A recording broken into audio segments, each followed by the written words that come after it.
guys, ang pag-uusapan natin sa video na ito ay about sa Facebook kasi actually gumagamit ako ngayon ng Facebook. Nakalagin ako biglang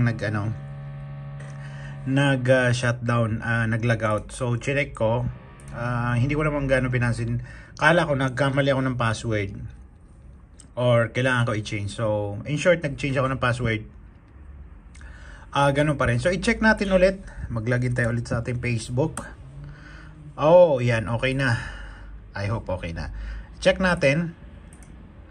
Ilalagay ko lang yung aking password ko kung paste ko lang then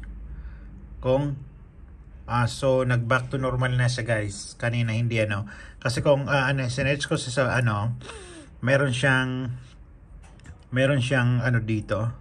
So makikita nyo 4 PM tapos yung time niya dito 6:27 PM to almost 7. So yan, nag back to normal na siya.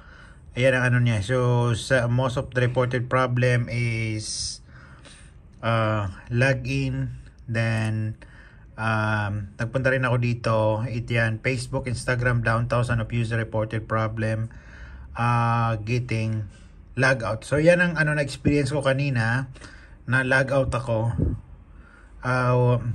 Ito yung mga nila. So pag sinearch nyo sa Google, yan ang makikita nyo. So yan, yung reported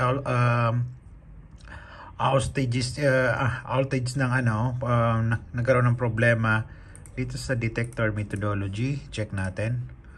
Ayan, so down detected methodology. So yan, one of the popular na detector. So kung makikita nyo guys, nagkaroon ng problema ngayong 6 plus. Yan ang time niya. Like actually nag back to normal siya guys. Back to normal lang yung operation ng Facebook. So kanina lang nag down.